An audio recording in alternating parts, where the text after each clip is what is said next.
Mesdames, Messieurs, bonjour. L'hôte du jury du dimanche, une des personnes que l'auteur de l'enquête devenue célèbre de la BBC a jugé nécessaire d'avoir face à sa caméra.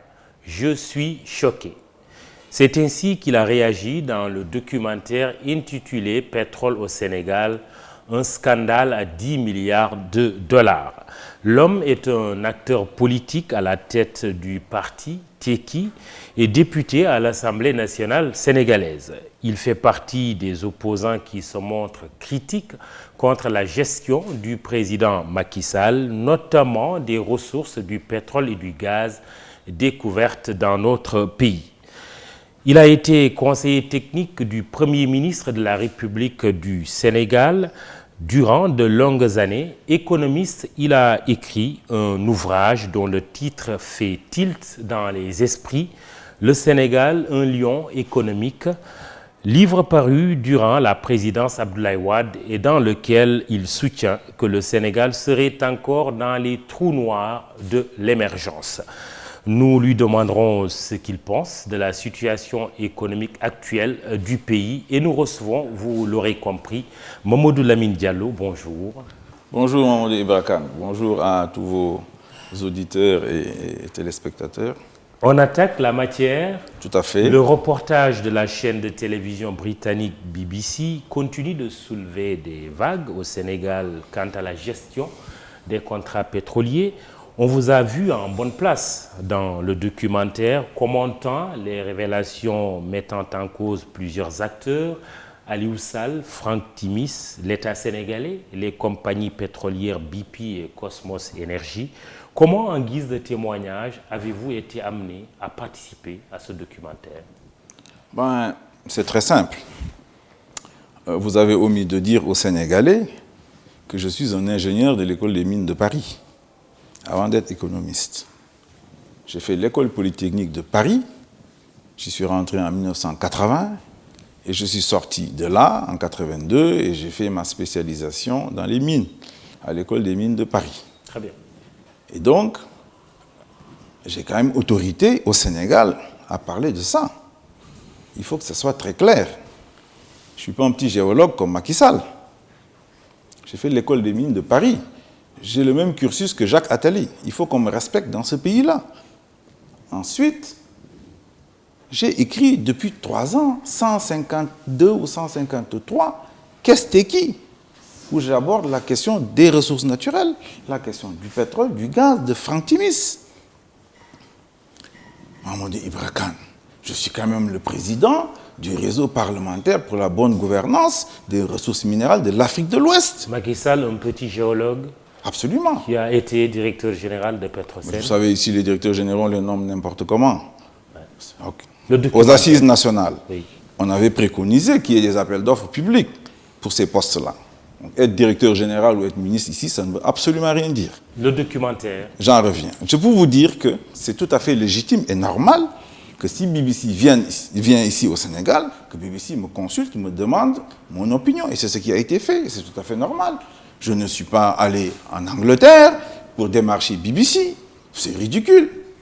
C'est tout à fait ridicule. Je suis chez moi, comme beaucoup de journalistes qui viennent me voir, ils sont venus, eh bien, ils m'ont interviewé. Alors, je suis choqué, I'm shocked.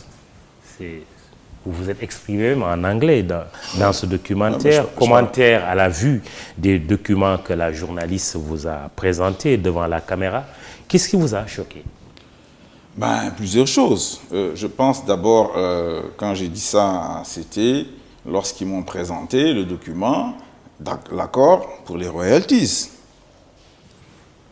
Quand même, tout de suite, je me suis mis à réfléchir, je sais calculer. Je sais à peu près comment on calcule la rente gazière. Et dans ma tête, est-ce que c'est vraisemblable? Évidemment.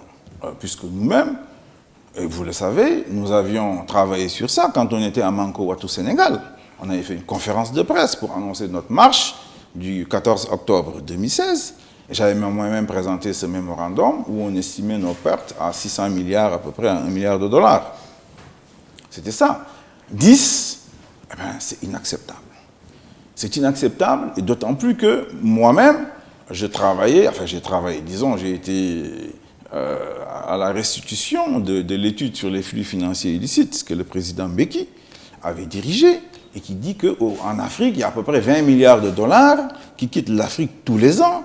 Et c'est dû aux accords secrets entre les compagnies pétrolières, les compagnies minières et nos chefs politiques. Et pour moi, c'était l'exemple typique de ce dont parlait le président Mbeki. On parle des bateaux fantômes, par exemple, également qui existent en Afrique centrale. Et voilà, tout cela m'a choqué. Je me suis dit tout de suite, c'est inacceptable. Et on est en train de piller le Sénégal et on a besoin de cet argent-là. Il y a le documentaire, mais il y a la justice, puisqu'une information judiciaire a été ouverte. Êtes-vous prêt à être entendu? Oui, disons que je ne sais pas pourquoi vous parlez d'information judiciaire, hein, parce que cette affaire-là, on ne sait pas ce que c'est. C'est ce que le procureur a dit. Écoute, moi, on va parler de renseignement judiciaire. C'est un appel à témoins. On n'a jamais connu ça ici au Sénégal. À mon avis, ce qu'on connaît, c'est l'enquête préliminaire. Il aurait pu le faire. Il aurait dû convoquer tout de suite Alioussa Franck Timis. D'abord, il avait lui-même été contacté, Abdoul Mbaye, le Premier ministre, lui a écrit pour lui demander d'ouvrir une enquête. Il n'a jamais voulu faire ça. On a appris récemment même que la présidente de l'OFNAC lui avait transmis un rapport sur Petrotim. Donc, il y a un jeu qui est là depuis très longtemps par le régime de Macky Sall. Et nous sommes en train de voir au niveau de notre congrès de la Renaissance démocratique comment nous allons réagir. Abdoul Mbaye est parti mercredi dernier. Eh bien, voilà, nous sommes en train d'examiner nos stratégies. Vous êtes prêt à y répondre? Oui, bien sûr, mais je suis un député quand même. Il faut respecter la loi. Moi, je ne m'amuse pas avec ça. Les auditeurs, à travers la page Facebook, ont eu à vous interpeller en disant on a beaucoup entendu M. Mamadou Lamine Diallo sur cette question. Quelles sont ces preuves? C'est très simple. Très simple. Le 16 juin 2012, Macky Sall signe un décret. C'est vérifiable. Deux décrets, où il donne le bloc de Saint-Louis à Petrotim, où il donne le bloc de Kayar à Petrotim. Or ça, c'est illégal. Pourquoi? Parce que Petrotim n'a pas les capacités financières, n'a pas les capacités techniques pour faire le job. Et ça, c'est très clair, c'est dans l'article 8 du Code pétrolier. Tous les Sénégalais peuvent le vérifier, tout le monde. Alors, ensuite, ce qui est plus grave, c'est que pour justifier ça, Ali Ngouille Ndiaye, dans son rapport de présentation, invente la société Petro-Asia pour dire qu'en fait, Petrotim n'a peut-être pas les capacités financières et techniques, mais Petro-Asia, qui est la société mère, est un groupe d'investisseurs puissants ayant les capacités techniques et financières et une expérience avérée. Et ça, c'est radicalement faux. C'est inacceptable. Petro-Asia est créé le 6 mars 2012. Après, Petrotim créé le 19 janvier 2012. Si ça, ce n'est pas une preuve, c'est quoi une preuve? C'est la preuve par A plus B que cette affaire-là est illégale, que Macky Sall donc, a violé la loi, mais il l'a fait également de manière délibérée. Ce dossier est quand même à cheval entre deux régimes. Oui. Le régime du président Abdoulaye Wade Absolument. et celui du président Macky Sall. Oui. Le contrat a été signé sous le régime du président Wade, signé par le chinois Wang, par Ibrahim Mbodj, DG de Petrosen, par le ministre d'État, ministre de l'Énergie Karim Wade, mais aussi approuvé par le président Abdoulaye Wade. Vous n'en parlez pas assez. Parce qu'en réalité, oui, aujourd'hui, ce n'est pas là le fond du problème. Puisque nous, moi je suis bien placé, j'étais contre Abdoulaye Wade.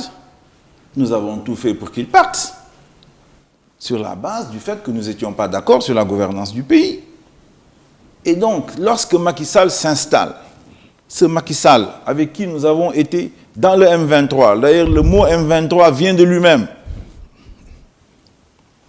Macky Sall avec qui nous avons été dans Benno Siggil Sénégal et qui vient parler de gouvernance vertueuse. Je leur avais même dit que c'est trop.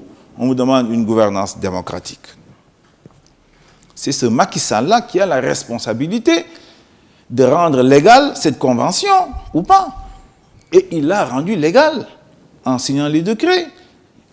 En plus, il y a du faux, puisqu'ils inventent Petro-Asia. Ça, c'est très grave, c'est inacceptable. S'il y a du faux, pourquoi n'ont-ils pas alors fait une nouvelle convention avec PetroAsia, si c'est PetroAsia qui a la capacité financière et technique? Voyez-vous, c'est un maquillage qui a été fait pour faire passer Petrotim. Parce qu'entre-temps, ce qui s'est passé, et on le sait, c'est parce que Franck Timis a recruté Aliou Sall. Il a même traité de facteur publiquement. C'est ça la réalité, maman. Donc, ce sont ça les preuves. Et le principe de la continuité de l'État, vous avez été au cœur de l'État, vous avez été conseiller technique du Premier ministre de la République du Sénégal. Oui, il y a quand même la continuité de l'État, un contrat qui est déjà signé. Et alors? Sous le régime précédent. Et Macky Sall, le contrat pour l'aéroport de Ndiassy n'a pas résilié ça? Le contrat Hydro-Québec avec la Sénélec, quand Wade est arrivé au pouvoir, il ne l'a pas résilié? Ça veut dire quoi ça? Ça veut dire quoi ça? Si on arrive, on trouve une convention qui est manifestement illégale, qui viole l'article 8, les capacités techniques, vous savez, ce n'est pas moi qui les vérifie. C'est Petrosen. Il y a une commission d'évaluation, parce que c'est là où sont nos ingénieurs, à qui on a donné des ressources. La capacité financière, c'est le ministère des Finances. Voilà les institutions de la République, entre guillemets, ce n'est pas des institutions au sens de la Constitution, en tout cas les administrations, qui sont censées dire, ben tiens, Petrotim a la capacité technique, et bien Petrotim a la capacité financière, mais rien de tout cela. Rien de tout cela. Mais en vérité, c'est parce que Petrotim Franck Timis a été orienté vers ces blocs. Ces blocs étaient en négociation, justement, entre le gouvernement du Sénégal, Petrosen, et Tuloy. Qu'est-ce qui vous le fait dire? Il a été orienté.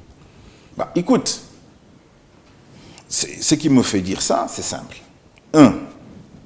Tuloy négocie avec le gouvernement du Sénégal, Petrosen, les deux blocs de Saint-Louis offshore et de Kayar offshore. On leur aurait même demandé de payer des bonus de signature, ce qui est illégal. Ils négocient avec le gouvernement. Et les gens sont au courant qu'effectivement, là, c'est peut-être là où il y a les jackpots, parce que tout le monde le sent. Tout le monde sait que notre bassin sédimentaire... Qui, les gens qui étaient au courant? On a quand même entendu Pierre Goudiaby Atepa dire que c'est lui qui a introduit Franck Timis au Sénégal, qu'il a même présenté à M. Aliou Sall. Oui, mais tout ça, c'est pas important. Oui, mais si, c'est dans la chronologie des choses. Et c'est des faits qui dataient déjà de 2010. Mais Franck Timis est là depuis longtemps, puisqu'il est dans Africa Petroleum. Ouais. Africa Petroleum avait Rufisque Offshore Profond, avait Casamance Offshore Profond, n'est-ce pas? Avait également Sangomar. Ils avaient un patrimoine ici important qu'on leur avait donné. Mais évidemment que c'est illégal. Évidemment. Moi, je n'ai jamais approuvé ça. C'est illégal. J'ai dit, Franck Timis n'aurait jamais dû rentrer au Sénégal. Jamais. Jamais. Mais Macky Sall, qui arrive au pouvoir sur la base de la gouvernance vertueuse, ce qu'on attend de lui, c'est qu'il mette fin à ça. Il ne l'a pas fait. Il ne l'a pas fait, c'est lui qui est entièrement responsable, c'est lui qui a signé les décrets, c'est lui qui a violé la Constitution. C'est une question de thèse, lui vous répliquera. C'est pas une thèse. C'est pas une thèse. Lui vous récupérera. Il n'y a pas de thèse ou antithèse. Oui, allez-y. Il vous répliquera, je l'ai fait en préservant les intérêts du Sénégal. Vous répondez quoi? C'est pas vrai. Au contraire, il a piétiné les intérêts du Sénégal. Et je fais la démonstration. Voyez-vous, lui, Macky Sall, vous avez dit qu'il était DG de Petrosen. Très bien. Il aurait même géré, avant ça, la base de données de Petrosen. Il sait parfaitement que Petrotim n'est pas dans la base de données de Petrosen. Il le sait. Il sait que Petrotim n'a pas la capacité pour faire le travail. Ils inventent PetroAsia, créée le 6 mars 2012. C'est-à-dire une société mère qui est plus jeune que la société fille, entre guillemets. Ça, il le sait. Il le sait très bien. Et donc, quand il signe ce décret, 1 an plus tard, je ne parle même pas du rapport de l'inspection générale qu'il a commandité, qu'il ne veut pas lire, soi-disant. 1 an plus tard, il prolonge. Il dit qu'il ne l'a pas reçu. Enfin, c'est encore plus grave. C'est service, pas lui. Moi, je trouve que c'est plus grave, parce qu'il est président de la République. On a entendu son conseiller en communication d'alors, M. El Hadj Hamidou Kassé, dire que le président n'a pas reçu ce rapport dont on parle. Ce rapport a été demandé par les services du président de la C'est clair, parce que c'est eux qui mettent en mission l'inspection générale d'État. Et l'inspection générale d'État fait un compte rendu régulier au président de la République sur l'avancée des travaux. Si le président n'a pas lu ou n'a pas eu un résumé, reçu ou lu, ça veut dire qu'il est encore plus incompétent que je pense. C'est inacceptable. Ça, c'est plus grave. Parce qu'il est payé à 40 millions par jour, ce n'est pas pour dormir et aller voyager. Donc, je dis, 1 an plus tard, il avait les moyens de bloquer. Parce que Petro-Tim avait promis de dépenser, je crois, l'équivalent de 48 milliards de francs CFA sur les 2 blocs. Ils n'ont rien fait. D'après le rapport de présentation en 2013, ils ont peut-être dépensé 1 milliard de francs CFA. C'était l'occasion de se débarrasser de Petro-Tim. Si lui, il dit, avec la continuité de l'État, je ne veux pas de problème, je ne veux pas de contentieux devant les tribunaux, il aurait pu le faire en 2013, il ne l'a pas fait. Il ne l'a pas fait en 2014, lorsque là, Cosmos arrive dans le jeu. Cosmos dit, maintenant, moi, je veux intervenir dans les blocs de Saint-Louis et de Kayar, mais je ne peux pas traiter avec Petro-Tim, parce que ce n'est pas clair. Et donc, on lui invente Timis Corporation, et en moins de 40 jours, ça passe de Petro-Tim à Timis Corporation, et de Timis Corporation à Cosmos. Et ça, c'est approuvé par le gouvernement du Sénégal, par Macky Sall. C'est la raison pour laquelle je pense que Macky n'a pas défendu les intérêts du Sénégal. 1, il a violé la loi, l'article 8, en signant les décrets. Il l'a fait de manière délibérée, en toute connaissance de cause et en toute conscience. Et manifestement, en nous amenant Franck Timis dans ce pays-là, il n'a pas protégé le Sénégal. Il n'a pas amené Franck Timis au Sénégal. Est-ce qu'on peut être d'accord sur ça? Qu'est-ce que vous appelez amener? Non, parce que vous avez entendu M. Pierre Goudiaby Atepa. Ce qui est important pour moi, c'est le Franck Timis, quand il est allé au Sénégal, il a rencontré des personnalités politiques et gouvernementales de ce pays avant l'arrivée au pouvoir du président Macky Sall. On est d'accord dessus. Oui. Mais voyez-vous, il peut venir être dans des hôtels, tout ça, on ne lui interdit pas. Ce qui est important, quand je dis c'est lui qui l'a amené, c'est lui qui lui a donné le décret. Très bien. Sur Saint-Louis et Kayar. Le jury du dimanche reçoit le député Mamadou Lamine Diallo. Il est le président du parti Tekki. Nous allons écouter justement quelques Sénégalais vous interpeller. Est-ce que la lutte de Aar Li Ñu Bokk est une lutte légale, fraternelle? Est-ce que nous tous, ça concerne nous tous les populations, ou seulement c'est un combat politique? Parce que je vois que les politiciens font ce qu'ils veulent sur la population et ça, c'est pas normal. Ça doit être un combat de tous les citoyens, mais pas pour les politiciens, parce que les contrats de Petro-Tim nous concernent tous. À propos de Makhtar Kanté, qui s'est retiré sur le mouvement Aar Li Ñu Bokk, je voudrais savoir sa version, comment il juge en tout cas cet acte. Le premier à intervenir, est-ce que vous défendez vraiment les intérêts des Sénégalais dans ce combat que vous êtes en train de mener? Je pense. Je le fais depuis 3 ans. Au moins, vous pouvez le reconnaître. Et Salou Diop qui ajoute sur Facebook, ne risquez-vous pas de politiser davantage le dossier et d'empêcher la manifestation de la vérité? Voilà, répondez-vous. Nous cherchons la manifestation de la vérité. Vous m'avez interpellé tout à l'heure sur les preuves. Les preuves, ce sont les décrets illégaux signés par le président Macky Sall. Tout part de là. Tout part de là. C'est pourquoi d'ailleurs je me demande qu'est-ce que le procureur a allé ouvrir une enquête, une information judiciaire. Il a les décrets, il a le rapport de l'inspection générale d'État. Ce qui lui reste, ce sont les transactions financières. Et pour ça, il n'a qu'à faire une circularisation auprès des banques. Il va le savoir. C'est une affaire qui est bouclée très rapidement. C'est pas à vous de dicter au procureur ce qu'il doit faire. Il est le maître de l'opportunité des poursuites. Oui, c'est ce qu'on dit, mais il rend la justice au nom du peuple. Et je fais partie du peuple. Je suis un représentant du peuple. Et vous allez répondre. Et donc, Aar Li Ñu Bokk, c'est une affaire de citoyens. C'est Macky Sall lui-même qui a fait le changement pour dire que les ressources pétrolières ou gazières appartiennent désormais au peuple. Avant, ça appartenait à l'État. Il y a une différence radicale. Je ne suis même pas sûr que Macky comprenne très bien la différence entre l'État et le peuple. C'est un changement radical. Je les ai toujours interpellés à l'Assemblée nationale en leur disant « Mais quelles conséquences vous tirez de ça ?» Quand ça passe d'une appartenance à l'État à une appartenance au peuple. Donc ça appartient au peuple. Aar Li Ñu Bokk, c'est le peuple. Les politiciens, j'en suis pas un. Je suis un homme politique. J'ai des idées, j'ai des principes, j'ai des valeurs, j'ai écrit des ouvrages. Je sais où je veux aller. Je ne suis pas un politicien ou politicien, comme on dit, et comme disent les rappeurs. J'entends être respecté. Je ne suis pas là, je ne suis pas un prédateur qui cherche à faire partie des 1% au Sénégal. Pas du tout. Pas du tout. Il faut que ça soit très clair. Aar Li Ñu Bokk, c'est une affaire citoyenne. C'est vrai qu'il y a des forces politiques qui en font partie. Notre force politique, CRD, par exemple, il y en a d'autres qui font partie de Aar Li Ñu Bokk, mais c'est véritablement une affaire citoyenne et nous y sommes en tant que citoyens. La radicalité de vos positions est interpellée par des compatriotes à vous comme une hostilité que vous nourrissez à l'encontre du président et de son frère, de sa famille. Oh non, je n'ai pas d'hostilité personnelle.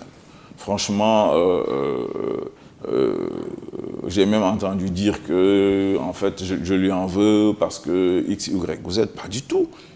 Absolument pas. J'ai vraiment pas de problème personnel avec Macky Sall, ni Aliou Sall que je connais très peu, ni sa famille. Pas du tout. Au contraire, Macky Sall, nous l'avons reçu quand il a quitté Abdoulaye Wade. Il ne peut pas le nier. On l'a reçu à Isère, c'est nous qui l'avons introduit. À Benno Siggil Sénégal, je l'ai même défendu pour qu'il soit maire de Fatick contre le PS et l'AFP.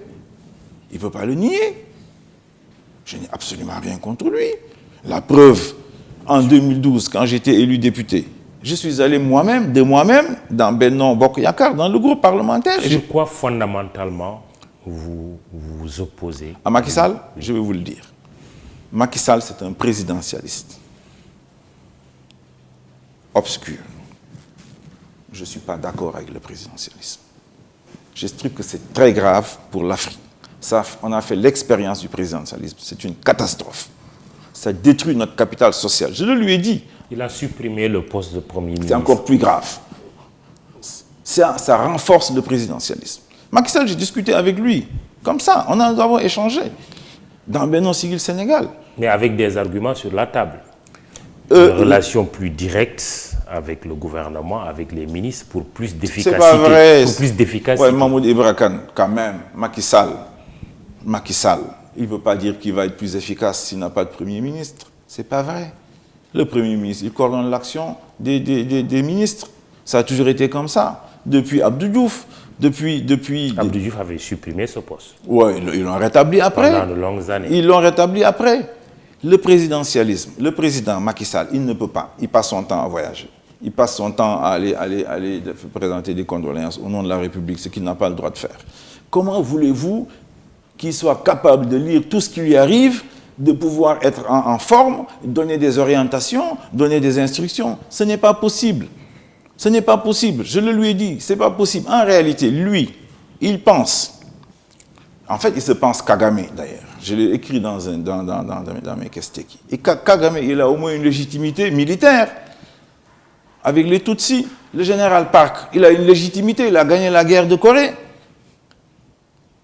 Il ne peut pas le faire ici au Sénégal. Il ne peut pas être notre dictateur avec la claire. Une légitimité populaire. Il n'a aucune légitimité. Élu une première fois, ni historique, ni familiale. Il ne l'a pas. Il est arrivé au pouvoir dans un mouvement populaire historique contre le 3e mandat d'Abdoulaye Wade. C'est comme ça qu'il est arrivé. Vous n'avez pas été élu. Moi non plus. Mais oui, il a été élu. J'ai dit, vous parlez de légitimité populaire. Je ne parlais pas de l'égalité. Voilà.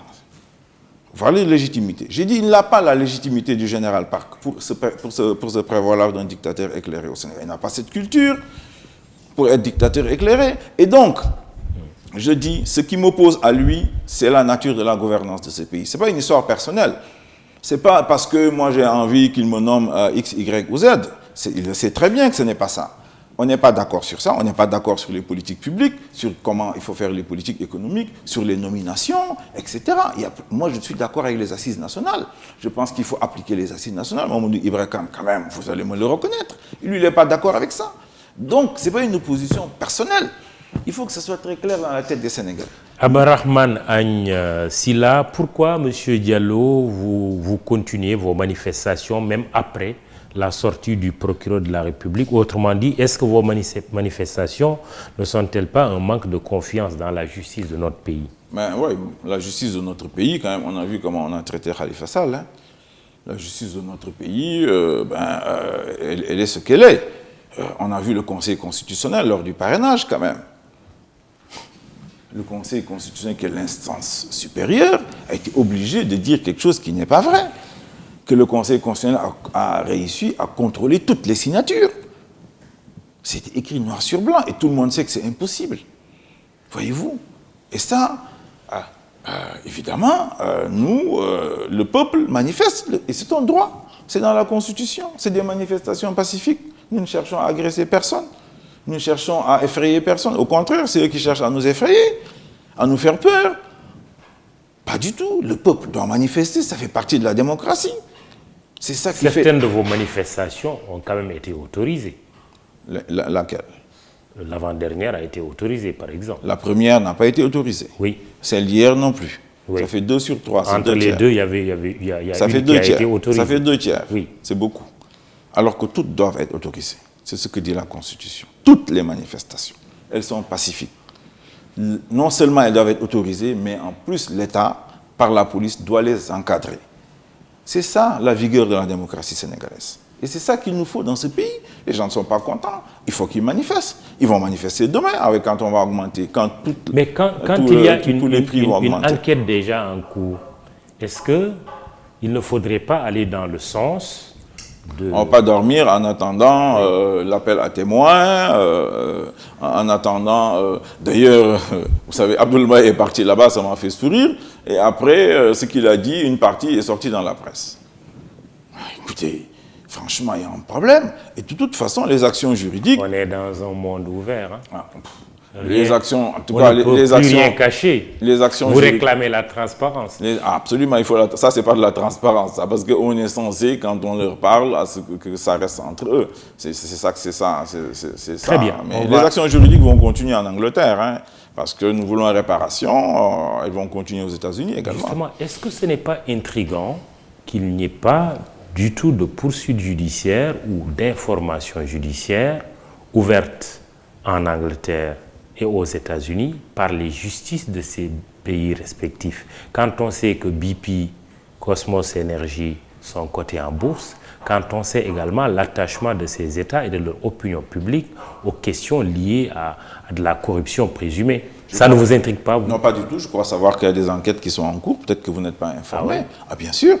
Nous avons déposé plainte auprès aux États-Unis depuis quelques années déjà, en Angleterre également, et c'est en cours. Vous savez qu'ils travaillent de manière... Je ne parle pas du fait de Sénégalais qui sont dans leur droit, mais quand on dit BP en Angleterre aurait enrichi Franck Timis, Cosmos la même chose, et qu'on constate que les justices de ces pays ne bougent pas, est-ce que ce n'est pas intriguant? Non, ça vient d'être révélé quand même. L'affaire de BP... La justice sénégalaise est allée plus vite alors? Peut-être, oui. Et ce n'est pas un point positif? Pour le Sénégal? La justice sénégalaise agisse avant D'abord, elle aurait dû aller beaucoup plus vite, puisque depuis des années, on leur demande de regarder ce dossier. Depuis le rapport d'inspection générale d'État, le rapport de l'OFNAC sur Petrotim, il y a des demandes de commission parlementaire à l'Assemblée nationale sur Petrotim, il y a les lettres d'Abdoulaye au procureur de la République. On n'a rien fait. On n'a rien fait. Il a fallu que BBC vienne ici pour dire, écoutez, cette affaire-là, c'est du sérieux. Nous avons entre nos mains le contrat Franck Timis Aliou Sall, où on lui paye 25 000 $, 14 millions de francs CFA par mois pour faire quoi? Hein? Ensuite, il nous dit et ça c'est établi, que Timis Corporation a reçu 250 millions de $ au mois de mai 2017. Et ensuite, il y a des royalties qui vont être payées à Franck Timis pour que la justice se bouge. Et donc, les manifestations, elles vont continuer.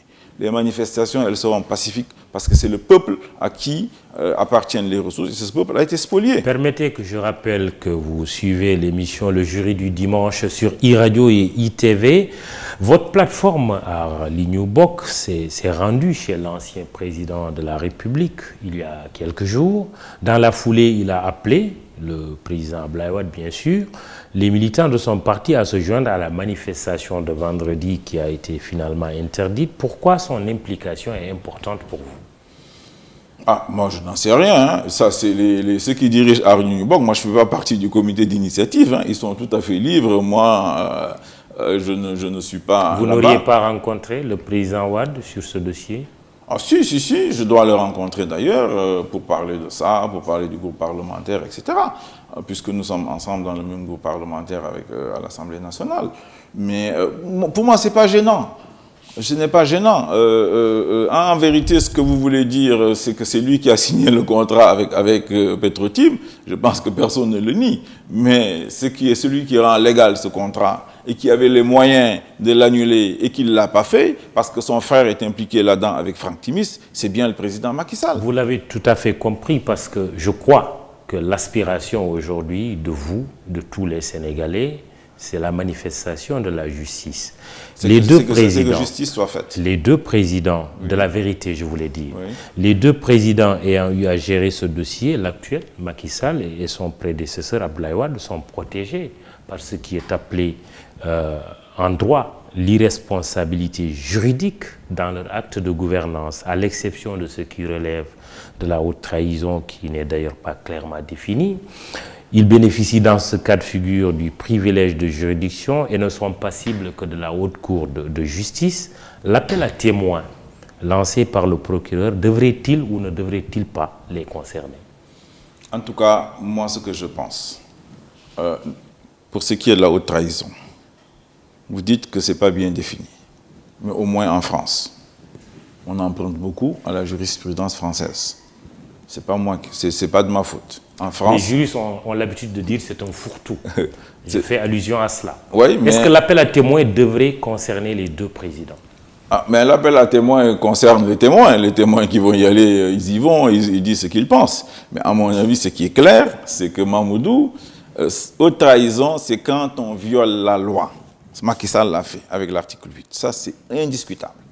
Est-ce qu'il l'a fait de manière délibérée? Oui.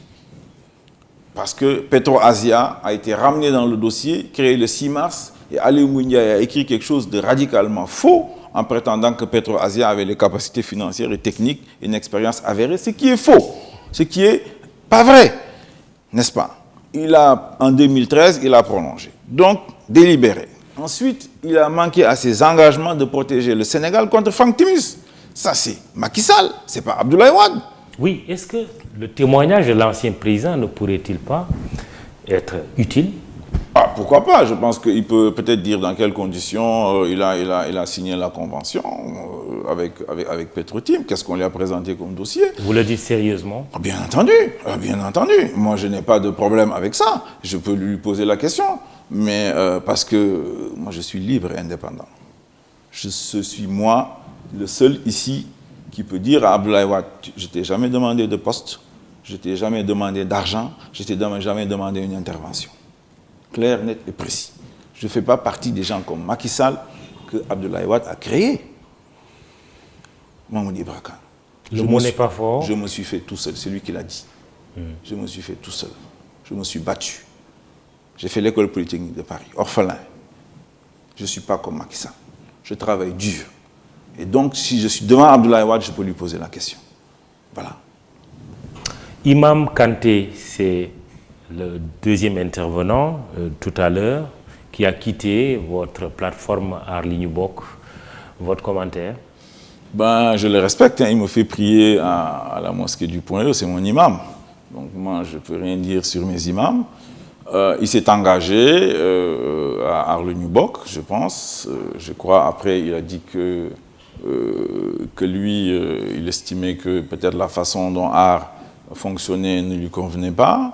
Et donc, par la suite, je crois savoir, à partir du moment où, je pense, le Sir Al-Ussal a juré sur le Coran, lui, il estimait que, bon, voilà, moi, je ne suis pas du tout d'accord avec lui, quand même si c'est mon imam. En République, on ne jure pas sur le Coran. En République, on ne jure pas sur le Coran. Parce que si vous allez devant le juge... République du Sénégal. Bien sûr, on parle du Sénégal. Ailleurs, on jure sur le Coran. On ne parle pas de la France. On jure sur la Bible ou la Torah. Ici, on ne jure pas sur le Coran. La question a été débattue aux assises nationales, cette question-là. Sur quoi est-ce qu'on ne devrait pas juger sur ou le Coran ou la Bible? Eh bien, la question n'a pas été tranchée au sein des assises nationales. Donc, pour l'instant, ici, on ne jure pas sur le Coran. À mon avis, le directeur général de la Caisse de dépôt et de consignation qui jure sur le Coran, c'est inacceptable. dans la République. Il faut qu'il sache ce que c'est que la République. Mais il a quand même démissionné Et avant de jurer. La choqué. démission, est-ce que ce n'est pas un acte qui peut être important? Non, cette démission-là n'est pas importante. N'est pas importante. Elle n'est pas importante. Vous savez pourquoi? Il n'aurait jamais dû être là-bas.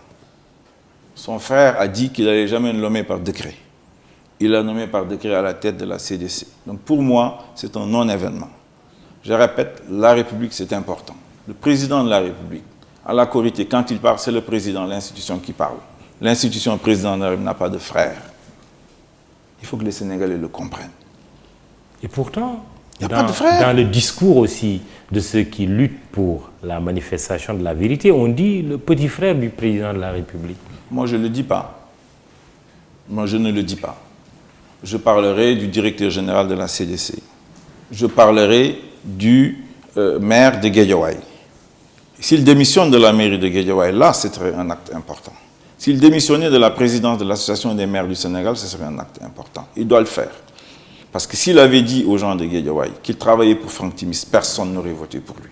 Parce que quoi qu'on dise, le peuple sénégalais, lui, il est patriote. C'est son élite qui est pas On a patriote. quand même vu C'est certains son de ses élite partisans dire qui est- non, vous n'allez pas démissionner. C'était organisé de Ndiaga Ndiaye, on sait comment ça marche. Question suivante à l'UDAC. J'ai deux questions à poser. La première, est-ce qu'il a été au cœur de l'octroi des permis miniers au niveau de Kédougou pour ce qui concerne l'or? Et est-ce que lui, en tant que citoyen, il détient un permis d'exploitation de l'or? Ma deuxième question, dans une de ses livres, il faisait même, je peux dire, même l'apologie de l'enrichissement structurel. Est-ce qu'il continue jusqu'à présent à croire à l'enrichissement structurel par rapport à l'évolution de notre pays? Est-ce qu'une politique d'enrichissement structurel est nécessaire? Est-ce qu'il y croit? Ce fameux permis minier dont on parle, Mamadou Lamine Diallo, avez-vous, grâce à votre posture de conseiller technique du Premier ministre du Sénégal, à l'époque, il y a quelques années, c'était sous le régime socialiste, n'est-ce pas? Avez-vous été amené à aider votre épouse à disposer de ce permis minier? Mon épouse n'a pas de permis minier. C'est faux. C'est radicalement faux. Ce sont des contre-vérités. Je ne sais pas pourquoi. Évidemment, je le comprends. C'est des contre-feux pour m'orienter, comme disait l'autre, aller porter plainte contre X, Y, Z sur... Contre-feu ou besoin de savoir au nom de Contre-feu, la on parle du transparence? non. Oui. Pétrole et gaz, contre-feu. Contre-feu contre Mamadou Lamine Diallo, contre-feu pour plutôt Abdoul Mbaye et Thierno Alassane. Vous savez, moi, je n'ai jamais été président du Conseil général des mines. Ils le disent, je leur dis que ce n'est pas vrai. Allez regarder les textes.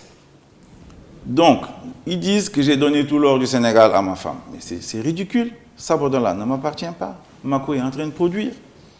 Ça n'a pas de sens. C'est ridicule. C'est bête même, à la limite. Ni vous, ni votre épouse, vous n'avez jamais disposé d'un permis. IMC, moi, je n'ai pas d'intérêt dans l'or du Sénégal. Si Macky Sall en trouve, il n'a qu'à le prendre. La société IMC dont il parle, je la connais pas. International Mining Company. Non, Ok. non, je ne la connais pas. Ouais. C'est vrai, mais je ne sais pas même, je sais pas qui est dedans. Non, je ne suis pas dans l'or du Sénégal. Il faut que ça soit très clair. Ça ne m'intéresse même pas, pour vous dire. Ça, c'est la première question. Deuxièmement, peut-être que j'ai mal écrit mon ouvrage, mais jamais fait l'apologie de l'ajustement structurel. Enfin, je suis surpris qu'ils disent ça, au contraire. Sur le permis minier, Oui. arrêtons-nous d'abord Ouais, vas-y. dessus, puisque vous dites que vous êtes un ingénieur des mines. Absolument, oui. C'est une accusation qui peut être grave pour tout ce que vous avez dit. Pourquoi vous pensez que c'est juste un contre-feu? Est-ce qu'il n'y a pas un besoin aussi de clarifier tout cela? Mais moi, j'ai déjà dit depuis très longtemps, quand cette affaire... Mais ça peut être votre parole contre celle des autres. Vous voulez que j'aille en justice? Je ne sais pas. Je ne le ferai pas, en tout cas maintenant. Parce que je sais que c'est leur stratégie. C'est très facile de les faire tomber, c'est évident. La société IMC elle ne m'appartient pas, je ne la connais pas. Ils disent que moi, cette société... Mais c'est facile à vérifier. Donc moi, je ne connais pas IMC, Mamoudi Brakat. Ce sont des histoires de cow-boys. Le permis de Madina également, moi, quand j'ai regardé, après ces accusations-là, j'ai regardé dans le rapport ITIE, ça a été donné à Amar Holding ou Amar Consulting. Ça ne m'appartient pas. L'accusation consiste à dire que Mamadou Lamine Diallo a usé de sa position pour octroyer un permis de recherche pour or à la société IMC qui serait contrôlée par son épouse. C'est faux. C'est faux. Mamadou Lamine Diallo ne peut pas octroyer de permis. Pour octroyer des permis il y a 20 ans, c'est le président de la République qui le fait par décret. Ok. Mamadou Lamine Diallo n'est pas président du Conseil général des mines. Mamadou Lamine Diallo ne connaît pas la société IMC. Bon sang, c'est radicalement faux. Si je vais en justice, je vais les battre. C'est évident. Allez-y alors. C'est moi qui détermine quand. C'est pas eux. C'est pas moi qui détermine quand. Vous allez le faire. C'est moi qui détermine quand je vais le faire. Mais de toute façon, c'est radicalement faux. Parce que ce qu'ils voulaient... Et vous allez le faire contre qui? Ce qu'ils ont dit. Ce qu'ils ont dit, forcément. Vous savez, j'ai déjà été en justice sur une affaire un peu pas loin, et j'ai gagné d'ailleurs.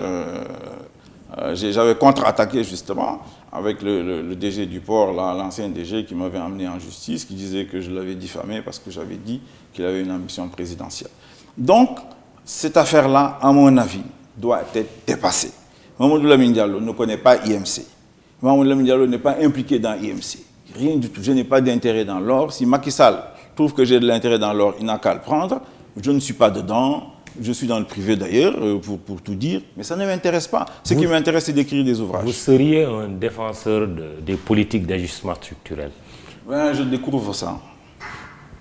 Je découvre. En 1996, quand j'ai écrit « Les Africains sauveront-ils l'Afrique ?», c'est là-bas où j'ai effectivement montré quelles étaient les limites des politiques d'ajustement structurel.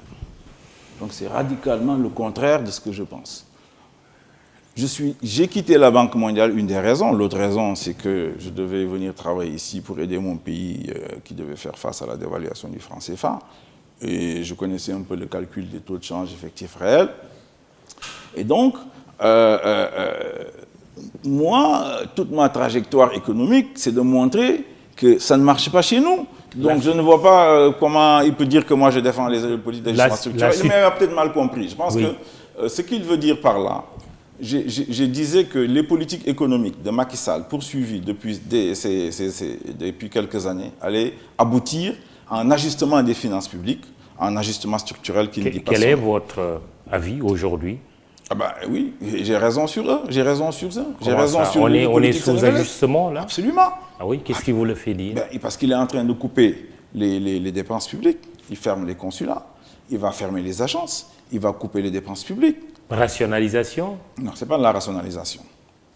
Il coupe les dépenses parce que les déficits sont trop importants. Il coupe les dépenses parce que les arriérés intérieurs sont trop importants. Moi, je les avais estimés fin 2018 à 1000 milliards de francs CFA. Certains me disent qu'on est à 1500 milliards de francs CFA. Et dans ces cas-là, c'est vraiment la tête de l'iceberg qu'on vise. Ce qui est en dessous, c'est encore beaucoup plus important. C'est ça que j'ai dit. Donc je ne suis pas un défenseur, au contraire. J'ai dit à Amadou Ba, à l'Assemblée nationale, tout le monde est témoin, je lui dis continuez à sortir des charités, parce que le jour où le prix du pétrole va augmenter, le prix du brut, pardon, à ce moment-là, vous allez avoir des problèmes. Et c'est ce qui se passe aujourd'hui. Il y a une augmentation du prix du carburant de 80 francs sur le super et de 60 francs sur le gasoil. Votre commentaire, est-ce que ce n'est pas une décision qu'il faut nécessairement prendre compte tenu des explications qui ont été fournies, la hausse des cours du baril? J'en parle depuis au moins 2 ans. La politique économique de Macky Sall ne marche pas. Je l'ai dit à l'Assemblée nationale. Vous ne pouvez pas nier ça. Ce sont des faits. C'est une politique basée sur des investissements politiciens cette fois-ci, dont le taux de rentabilité, dont le temps de retour n'est même pas estimé.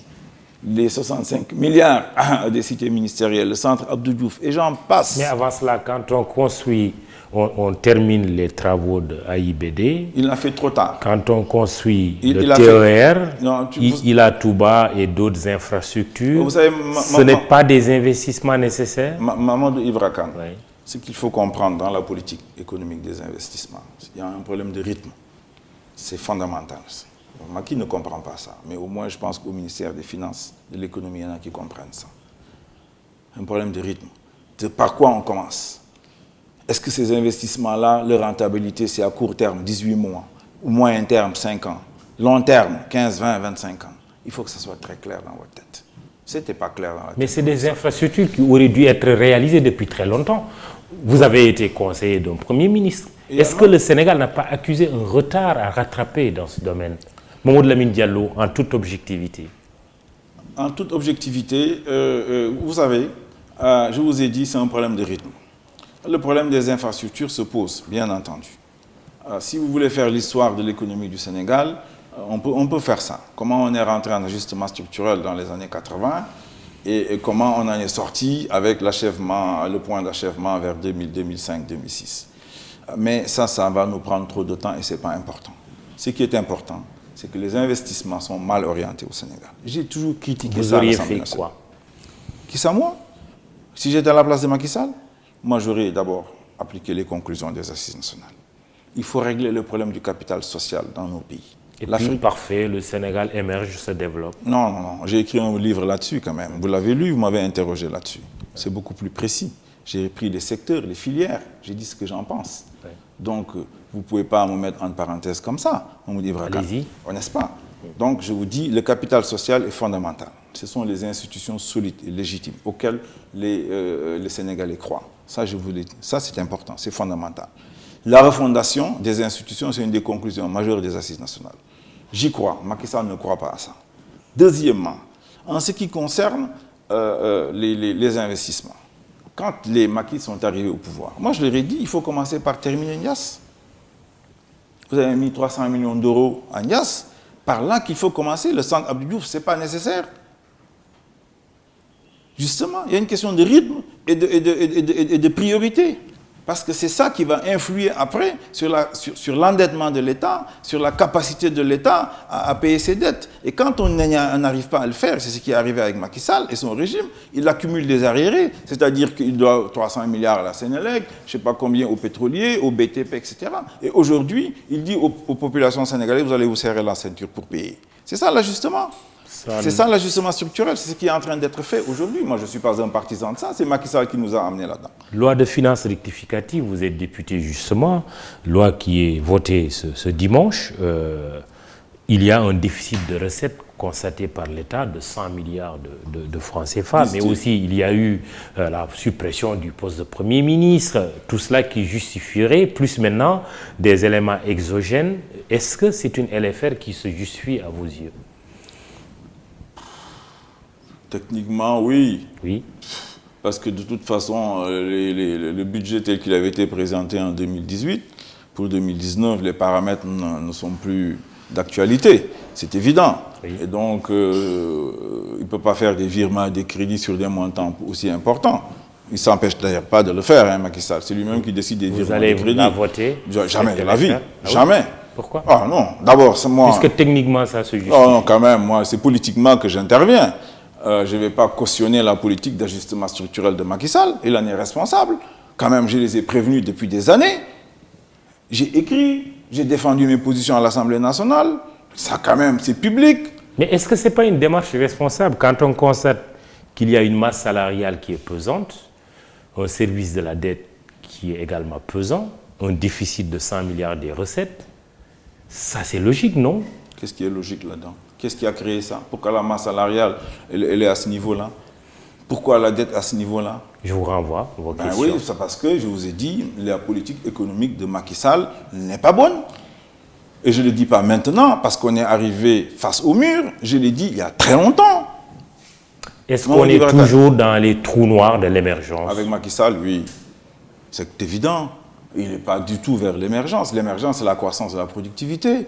Et un taux de croissance qui est de la productivité. Entre 6 et 7%. Je parle de la productivité. Oui, d'accord, mais un taux de croissance économique quand même, entre 6 et 7%. La croissance ici, dans nos pays, depuis la dévaluation du franc CFA, j'en ai fait la démonstration dans mon ouvrage « Le Sénégal, un lieu économique », mais avant ça, dans des articles d'ailleurs, c'est de l'ordre de 5% s'il pleut et les prix du brut sont bas.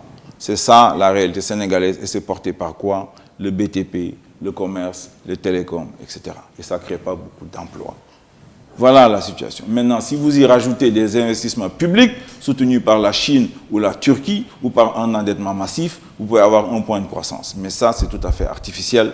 J'en parle depuis 3 ans. Donc, c'est Macky Sall qui est entièrement responsable. Il n'a pas d'abord coupé ses fonds politiques de plus de 8 milliards de francs CFA quand même, qui ne servent à rien du tout, sauf à alimenter une clientèle. Et donc, je ne voterai pas cette LFR en procédure d'urgence encore. Je m'oppose à ça. J'estime que la politique économique de Macky Sall elle est catastrophique. Et c'est parce qu'il a dit aux populations sénégalaises pendant l'élection présidentielle. Jamais il leur a dit, moi, Macky Sall, je travaille avec Franck Timis. Jamais il leur a dit, je vais supprimer le poste de Premier ministre. Jamais il leur a dit, je vais augmenter les prix après, si vous me disiez. Ma dernière question, c'est en 10 secondes. Le pétrole, cette affaire qui a été révélée par BBC, pour certains, oui, bien sûr, on en parle depuis des années, mais je parle de cette dernière affaire. Pour certains, du pain béni pour vous qui êtes opposé au dialogue national. Pain béni, j'en sais rien, moi, c'est de l'ordre du subjectif. Ce qui est clair, moi je ne suis pas d'accord pour le dialogue national. J'estime que je n'ai rien à dialoguer avec Macky Sall, qui nous méprise, qui nous a traités de nullards, qui a dit qu'il va casser l'opposition, il va rendre l'opposition, comme il dit, je vais la réduire à sa plus simple expression. Voilà quelqu'un qui nous dit, moi j'ai trouvé la solution des problèmes du Sénégal avec mon PSE, taisez-vous, restez derrière moi, je fais ce que je veux. Ce monsieur-là, on ne peut pas dialoguer avec lui. Il convoque 700 personnes dans une grande salle, chacun parle, il tire la synthèse. Même avec la caution Famara Ibrahima Sagna. Famara, c'est mon oncle. Je respecte beaucoup. Famara, je me demande pourquoi il est rentré là-dedans. Le dialogue national ne sert à rien. Et en fait, tu sais pourquoi il le fait? Le fonds lui a dit, il faut que tu aies un consensus monétaire international. Oui. Il faut que vous ayez un consensus social pour les réformes. Et c'est ça qu'il veut, à travers le dialogue national. Il veut que l'opposition, ou une partie de l'opposition, le soutienne dans ces attaques qu'il va faire à l'approche des Sénégalais. Pourquoi vous dites toujours FMI, Banque mondiale? C'est la réalité. D'ailleurs, eux... Parce qu'il n'y a pas d'alternative. L'alternative, c'est moi. Ah oui? Oui, l'alternative, c'est moi. J'en parle depuis les années 90, ici au Sénégal et ailleurs. Vous êtes contre le FMI, contre la Banque mondiale? Ça veut dire quoi, être contre? Non, je pose la question. Non, c'est pas être contre, c'est pas subjectif. C'est leur politique. Absolument. Vous êtes contre? Ah, bien entendu. Vous ne les aurez pas appliqués? Depuis 90, très bien. Merci Mamadou Lamine Diallo. Il faut bien que cette émission se termine. Je rappelle que vous êtes député, président du parti Teki, ingénieur des mines, parce que vous tenez à cette présentation. Bah oui, parce que c'est pas émission facile, Le Jury du Dimanche, présentée par Mahmoud Ibra Kane. À la technique, Aliou Diassé, à la radio, Babacar Ndiaye et toute l'équipe d'ITV. Digital Manager, Binta Alexandra Ndiaye et Biram Pouy. Bon dimanche, rendez-vous dimanche prochain.